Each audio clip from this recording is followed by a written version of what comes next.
Assalamualaikum warahmatullahi wabarakatuh. Perkenalkan, nama saya Zainal Putra Mahyudin dari Prodi S1 Pendidikan Teknik Informatika Offering B.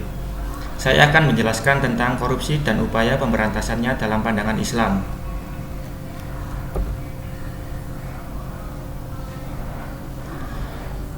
Pengertian secara umum, kata korupsi diambil dari bahasa Latin corruptio atau corruptus yang berasal dari bahasa Latin yang lebih tua yaitu corrupere. Istilah korupsi dalam bahasa Inggris corruption atau corrupt, dalam bahasa Prancis corruption, dan dalam bahasa Belanda korupsi yang menjadi kata korupsi dalam bahasa Indonesia.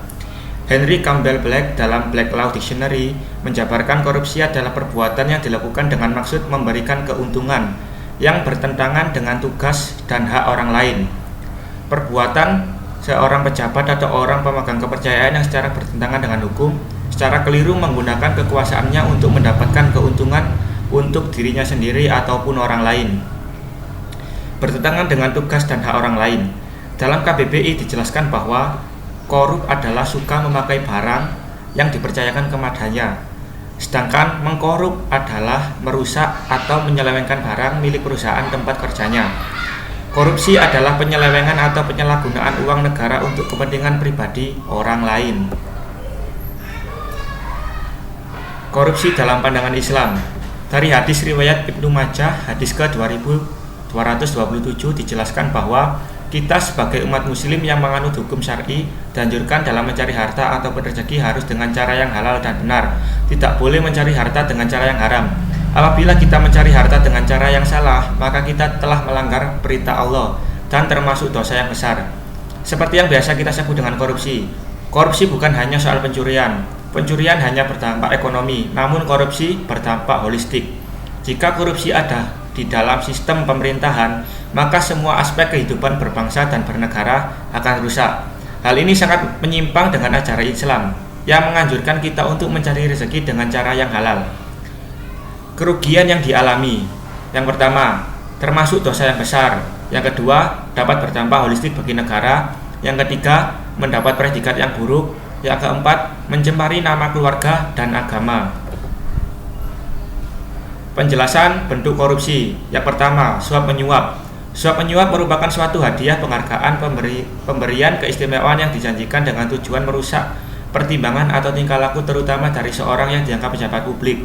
Yang kedua, kerugian keuangan negara merupakan setiap tindakan melawan hukum dengan melakukan perbuatan penyalahgunaan wewenang atau sarana untuk memperkaya diri sendiri atau orang lain atau korporasi dan dapat merugikan keuangan negara. Yang ketiga, penggelapan dalam jabatan.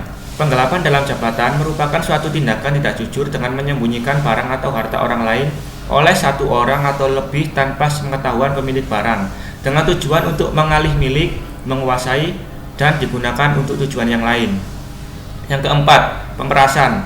Berasal dari bahasa Inggris yang berarti extortion, yang berarti pemerasan dengan memfitnah. Pemerasan dapat dikatakan bentuk korupsi yang paling mendasar karena pelaku memiliki kekuasaan dan menggunakannya untuk memaksa orang lain untuk memberikan dan melakukan sesuatu yang dapat menguntungkan dirinya sendiri.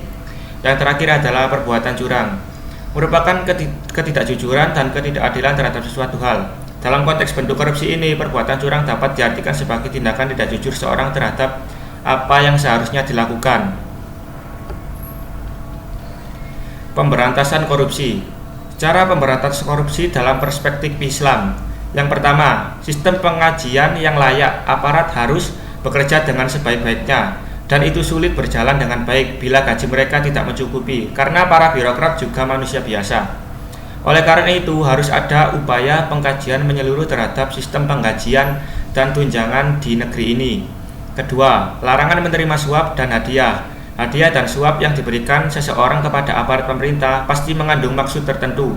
Karena buat apa memberi sesuatu bila tanpa maksud di belakangnya, yakni bagaimana agar aparat itu bertindak menguntungkan pemberi hadiah. Yang ketiga, perhitungan kekayaan. Orang yang melakukan korupsi, tentu jumlah kekayaan mereka akan bertambah dengan cepat. Meski tidak selalu orang yang cepat kaya pasti karena melakukan korupsi. Cara inilah yang biasa disebut pembuktian terbalik, yang sebenarnya sangat efektif untuk mencegah aparat berbuat curang. Yang terakhir adalah teladan pemimpin. Pemberantasan korupsi hanya akan berhasil bila para pemimpin tertinggi dalam sebuah negara bersih dari korupsi. Dengan tetwa, seorang pemimpin melaksanakan tugasnya dengan penuh amanah.